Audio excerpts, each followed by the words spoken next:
Well, we're out here at Kinsela Kustoms and it is a very, very exciting day. The boys here have had my 80 series for a couple of days now and they have been transforming a little thing called the front diff housing. Now, what have they done? Well, besides pulling the front end of my car apart, they've put in a fully braced flipped arm front diff housing, which is going to absolutely transform so many things. It's not funny, and you're about to find out exactly the pros and cons of that. Well, there's no cons really, it's all positives.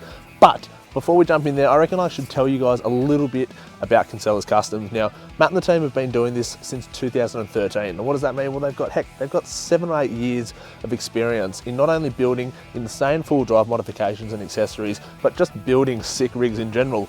Exhibit A, how's his comp truck? Now, you probably know they've done some work on the 80, they've built things like this. Matt's truck behind you guys is absolutely off tap, and they've also helped build Jock's Hilux that you probably all love and you probably all know.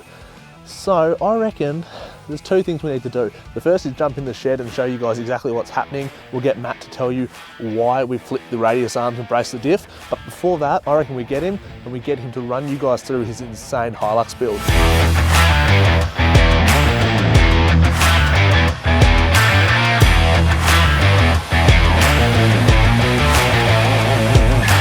Well, this is Matt Kinsela. He's obviously the man behind this fantastic workshop we're at. Now, this Hilux behind us has got so much stuff going on, it's not funny. It's basically a catalogue of all the crazy stuff you guys do here at Kinsela Kustoms. Pretty much, yeah. So, I reckon I'm going to get out of the way and I'm going to let Matt take you guys through this insane build he's been working on for many, many years now. 10 years now. It's a visual feast. So, I reckon, hook in, mate. Right, up front we've got a worn high mount. It's got a few mods, free spool, widened drum, upgraded gears on a custom tube bar with front and rear brush bars, sliders and a rear bar that all match. It's got the solid axle conversion with the 80 series front diff in it, our flipped arms. Under the bonnet we've got a 3-litre common rail motor out of a 2012 Hilux with a 4-speed auto. The diffs have got front and rear ARB lockers, it's got reduction gears and leaf sprung rear still. We run Fox 2.5 shock absorbers tuned to suit the car and the weights. We've got Old Man Emu springs front and custom rear leaf springs. We do run a worn 9.5 XP rear winch sometimes, but it's not in at the moment. That's basically. So I've had this since I was 18, just over 10 years now.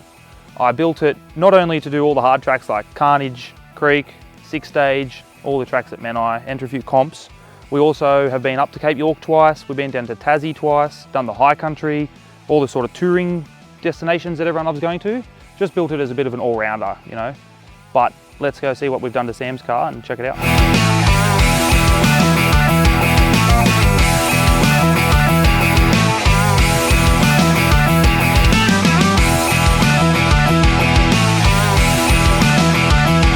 Alright guys, this is exactly the same setup we just put in Sam's car, but we've got one here on the jig that we use to build all our flip diffs. Thought you'd take you through a few points before we run over there and have a look at Sam's car.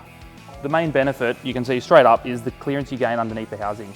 It allows you to manoeuvre through the rocks heaps easier, only having the centre to worry about, instead of, especially in the case of Sam's car where he set of caster plates to fix caster correction with his big lift. It actually made both arms lower than the diff centre, so he essentially had 3 big anchors that he had to worry about while he was driving. We also add the bracing on the top of the housing, keep it low to clear the sump. And then we also add them here on the knuckle, which is the main point that the 80 series diffs bend on. We've got one on the top and bottom running underneath here. This housing we've just finished making. It hasn't been straightened yet. I'll touch on that later. All our housings that we do welding on get straightened before we paint them up and send them out. There's a main reason we do that. So we just finished this diff. It hasn't been straightened yet. We straighten all our diffs before we paint them. One of the disadvantages of not doing that after you do welding of any brackets on the housing is it has the potential to warp, and when it warps, particularly in these front ends, it causes the axle seals to leak, it can chew out your tyres and misalign the front end. The main benefit to putting these arms in over just a set of generic caster correction arms is we get an exact measurement off your vehicle before we put them in, and we can build it to suit, rather than just saying you have a 4-inch spring, which could be a true 5 or 4 or 3, depending on the accessories and the age of the spring. Now that this one's ready for straightening and painting, we'll go check out Sam's one, which we've already finished and fitted up on the hoist over there. We'll go check it out.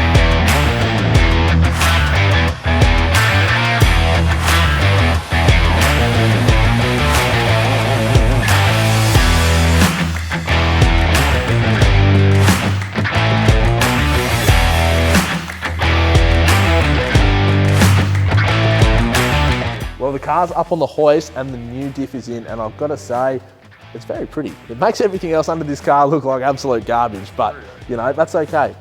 Their time will come. I mean, mate, you've done an amazing job. Thanks, mate. You can see, I mean, it might not be super obvious while it's up on the hoist like this, but when this thing's on the ground, there is so much more clearance under the diff, it's really obvious. I mean, looking at it, you can see the bracing and the weak spots that you were talking about before. Yep, sure. Super excited.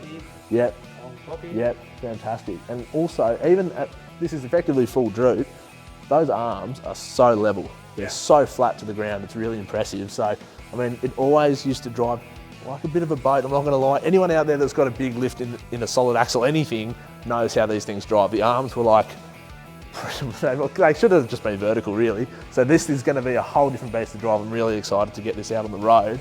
And the other exciting thing I can see from here is the clearance at the back with that arm rubbing on the steering arm and the steering rod. It's gonna be like, at full droop there's a heap of clearance, so we're not gonna have that drama.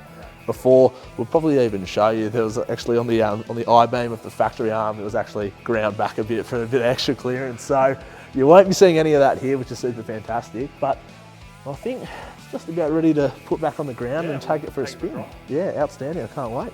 Well, how good's that? We just got back from a test drive and the 80 drives totally different. It is so much better. Words really can't explain. Now, the lowest point of the diff before was under the radius arms with those caster plates. There was actually only 270 mil of clearance, but now with the new setup, there's actually 370 mil. So 4 inches of clearance, which is absolutely astonishing. And for a setup like this in this car, it's gonna make a world of change when we're out bush.